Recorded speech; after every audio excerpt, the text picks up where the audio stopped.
मित्रांनो, आपण सध्या आहोत लिमच्या मैदानामध्ये आणि या ठिकाणी तुम्ही पाहू शकता बैलगाडी शर्यत क्षेत्रातला देव म्हणून ज्याला संबोधलं जातं तो द्वादशम हिंद केसरी बकासूरसुद्धा मैदानामध्ये दाखल झाला आणि आत्ता गट क्रमांक 8मध्ये तो गटपास झाला आणि या ठिकाणी पाडळीतील हे चिमुकले सगळे त्याला भेटायला आलेत.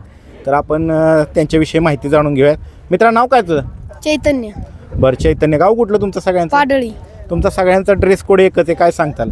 आम्ही भैरवनाथ बालडोल्लेजी मंडळ पाडळी, म्हणजे आम्ही डोल्लेजी नाचतो म्हणून आम्हाला इथं बोलावलेलं आज, म्हणून आम्ही इथं आलो आणि आम्हाला मोहिलशेठ धुमाळ यांचा आक्रम हिंद केसरी बकासूर दिसला म्हणून आम्ही ह्याच्यापाशी फोटो काढायला आलो. फोटो काढायला काय सांगशील अजून बकासूर बद्दल? अजून काय काय आवडतं बकासूरचं? बकासूर मला आवडतो, पण लय लय भारी, म्हणजे पळणार लय चांगला.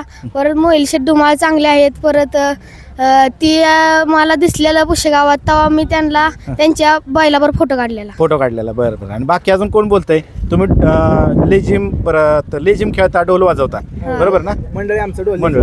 आता काय सुट्टी लागली ना उन्हाळ्याची, एन्जॉय करताय का उन्हाळा? बरं. आणि आज कधी वाजवणार तुम्ही ढोल? झालं उद्घाटन आलता का? मुलं नाचली उद्घाटनाला. बरं बरं. आम्हाला कळलं बकासूर, आम्ही चाललेलो.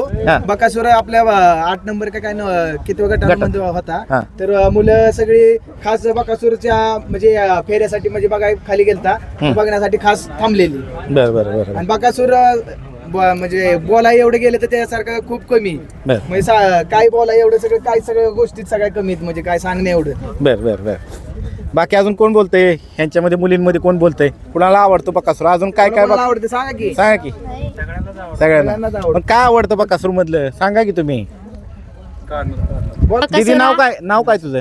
माझे नाव अनुष्का. बर, काय सांगशील बकासूरच्या विषयी? बकासूर हा माझा आवडीचा बैल आहे. बर बर. तो खूप छान प्रकारे पळतो. हा. आणि काय अजून काय आवडतं? आता भेटला तुम्ही त्याला? दिसायला खूप सुंदर आहे. बर बर. अजून मोहिल शेटने फोटो काढून दिला का तुम्हाला? खास बैल बसलेला.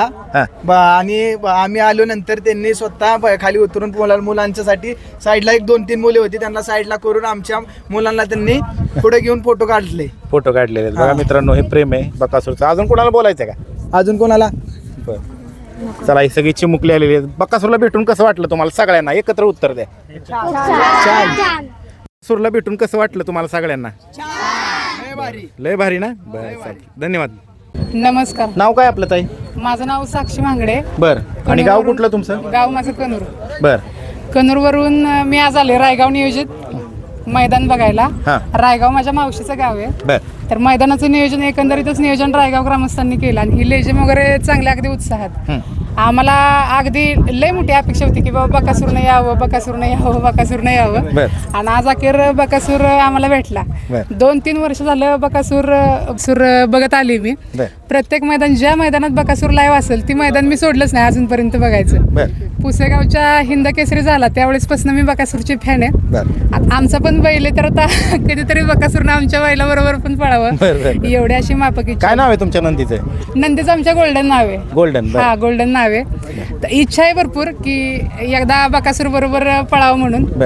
आता असेल नशिबात तर ते पण होईल. बैलाबद्दल बोलायचं झालं तर खरंच बैलगाडी क्षेत्रातला देव जर आपण म्हणून ना, तर तो बकासूरच. आणि बैलाचं सगळंच आम्ही मोठं फॅन आहे. आज मैदानात आलं ना, आमची तेवढी इच्छा पूर्ण झाली. आणि अशीच इच्छा आमच्या नंदी बरोबर एकदा चुकून बैल मालकांनी करावी पूर्ण.